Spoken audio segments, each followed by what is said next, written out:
சமூகம் இன்னைக்கு உங்களுக்கும் பாதுகாப்பு இல்லை, எனக்கும் இல்லை, உங்க மகளுக்கும் இல்லை, என் குழந்தைக்கும் இல்லை. எதுக்குமா இவங்களுக்கு ஓட்டு போட்டீங்க 70 வருஷமா? தயவுசெய்து மாத்துமா. 16 வருஷம் ஆச்சு கட்சி தொடங்கி.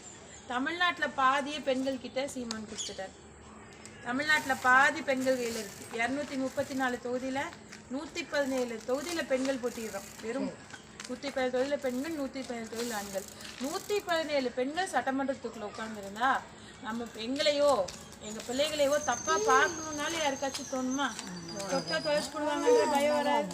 அதுக்கு தான்மா கேட்குறேன். என்ன நான் ஜெயிக்கணும், என் கட்சி ஜெயிக்கணும்லாம் நான் கேட்டேன்னு நினைச்சீங்கன்னா ஒண்ணுமே பண்ண முடியாது. எங்க பிள்ளைகளை பாதுகாக்கிறதுக்கும் எங்க பிள்ளைகளை காப்பாத்துறதுக்கும் அவங்க எப்படிப்பட்ட ஒரு நாட்டிலையும் சமூகத்திலையும் வாழணுன்ற எங்களுக்கு கனவே இருக்கு. அந்த கனவை செய்யறதுக்கும் எங்க கையில் அதிகாரம் வேணும். இன்னைக்கு நீங்களும் நானும் ஒண்ணுதான். அதுக்கு நம்ம 2 பேர்த்திட்டையுமே அதிகாரம் இல்லை. அதிகாரம் கிடைச்சதுன்னா நம்ம நினைச்சதே செய்யலாம். 70 வருஷமா இந்த அதிகாரத்தை கையில வச்சுட்டு தானே அவங்களுக்கு எப்படியெல்லாம் வேணுமோ அந்த அதிகாரத்தை துஷ்பிரயோகம் பண்ணாங்க. இனிமேல் எங்களுக்கும் எங்க பிள்ளைகளுக்கும் எப்படிப்பட்ட ஒரு நாட்டில் வாழணும்னு நாங்க நினைக்கிறோமோ அப்படி எங்களுடைய அரசியல் அதிகாரத்தை பயன்படுத்தி எங்க பிள்ளைகளை ஒரு நல்ல நல்ல சமூகத்துல வாழ வைக்கும். இந்த வருஷம் பொங்கல் வரும், பிறந்த நாள் வரும், கோடைக்காலம் வரும், எல்லாம் வரும். அடுத்த வருஷம் இதே நேரம் விலைவாசி உயர்வாகும், பெட்ரோல் டீசல் விலை எச்சாகும், கரண்ட் பில் எச்சாகும், வரி எச்சாகும். ஒரு கிராம் நம்மளால நினைச்சு பார்க்க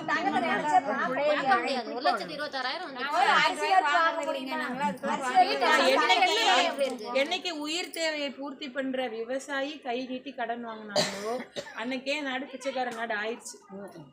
எத்தனை நாள் சாப்பிடாம செத்து போயிடுவோம்ல. அப்ப அந்த உயிரை காப்பாத்துறதே விவசாயி தானே. இப்ப அந்த விவசாயியே கை நீட்டி கடன் வாங்குறாங்கன்னா அப்ப நாடு எப்பவோ போயிடுச்சு. வச்சுட்டாங்க, வச்சு ரொம்ப வருஷம் ஆச்சு. வெளிப்படையா தெரியும். நீங்க கொஞ்ச நாள்ல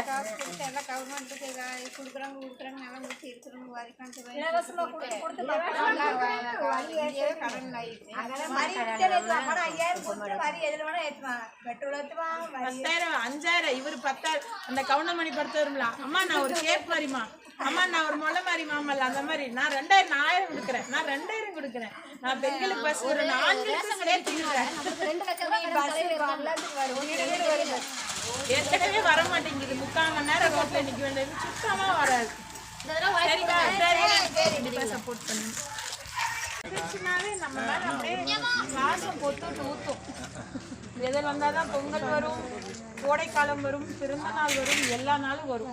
அப்புறம் அதே அடுத்த தேர்தல் முடிச்சு அதே அடுத்த வருஷம் விலைவாசி வச்சாகும்.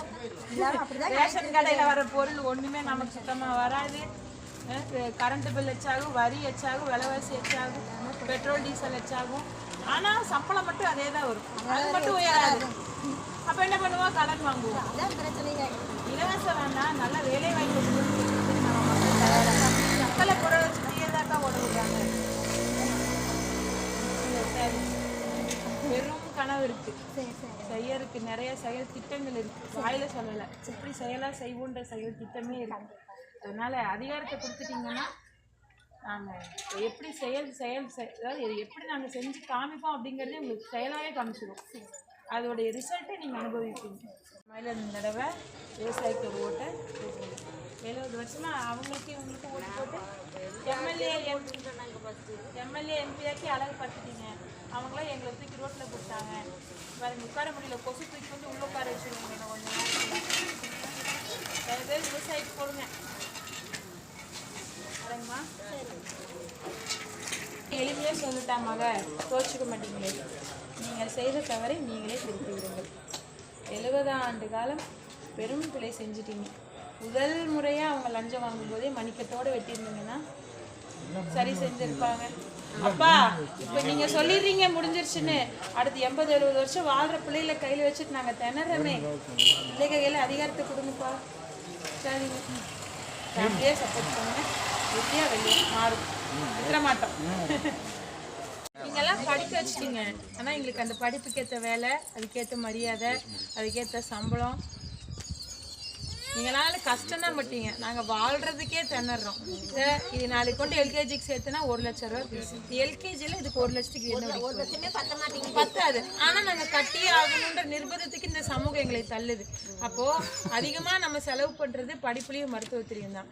இந்த ரெண்டையும் அரசாங்கம் தரமாக கொடுத்துருச்சுன்னா அது இல்லை தலை போல எங்களுக்கான பொருளாதாரத்தை நாங்கள் சேமித்து வச்சுக்கோங்கள, இவங்களை தனித்திறன் சார்ந்து கொண்டு போவோம்ல. இந்த கல்விமுறையே எப்படி இருக்குது, நல்லா படித்து ஃபர்ஸ்ட் ரேங்க் வாங்கி நல்ல கம்பெனிக்கு வேலைக்கு போய் ஒருத்தவங்கிட்ட கையேந்தணும். இதை தான் சொல்லுது.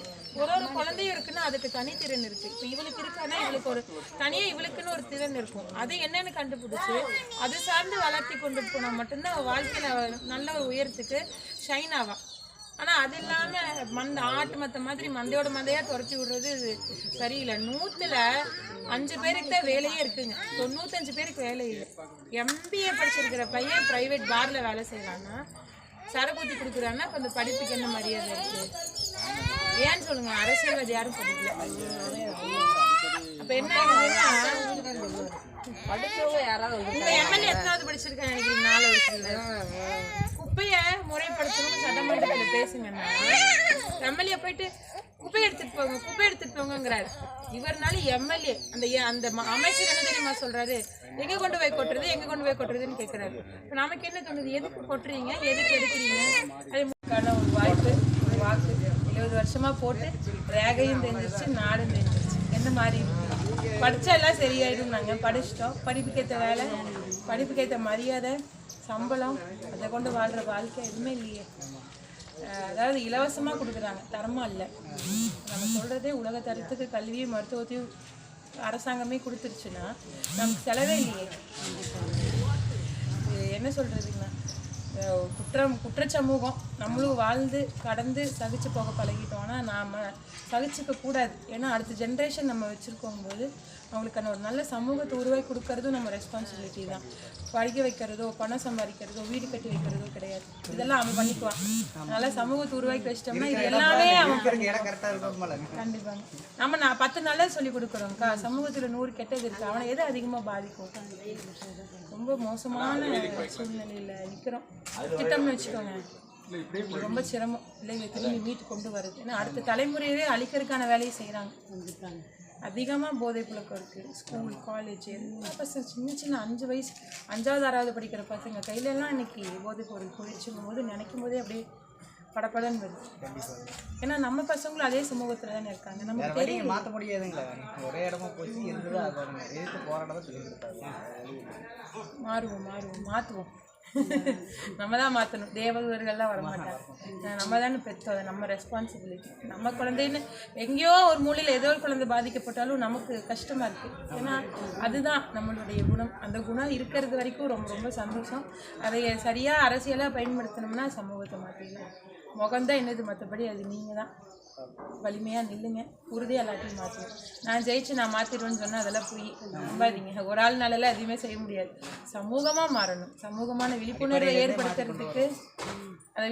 ஏற்படுத்துறதுக்கு ரெஸ்பான்சிபிலிட்டி ஒரு சரியான அரசியல்வாதி எடுத்துக்கலாம். மற்றபடி நான்லாம் செஞ்சிருவேன்னா அதெல்லாம் எல்லாரும் சேர்ந்து மாற்றுவோம். ஜெயிச்சாங்கன்னா இங்கே 100 MLA நாங்கள் இருப்போம். இந்த ஏரியாக்குள்ளே 10 MLA இருப்பாங்க. எந்த பிரச்சனையாக இருந்தாலும் இங்கே ஒரு பிரச்சனை இருந்தால் போலீஸ் ராணுவம் இல்லாத வரைக்கும் நாடு குற்றச்சமூகமாக தான் இருக்கும். மக்களாகவே இருக்கணும். மக்கள்லேயே அதை மக்களோட மக்களாக அந்த ஆள் இருந்தால் தான் இது சரியாகும். அதை தான் நாம் தமிழர் உருவாக்குது. எளிமையாக இருப்பான், சின்ன பையனாட்டு இருப்பான், ஆனால் அவன்கிட்ட அவ்வளோ வேலை தானே இருக்கும். அவ்வளோ வேலையை செஞ்சுட்டு இருப்பான். அதை தான் நாம் தமிழர் விட்டுறாதீங்க. கண்டிப்பாக சப்போர்ட் பண்ணுங்கள். இதே மாற்றுவோம். நமது சின்னம் விவசாயி.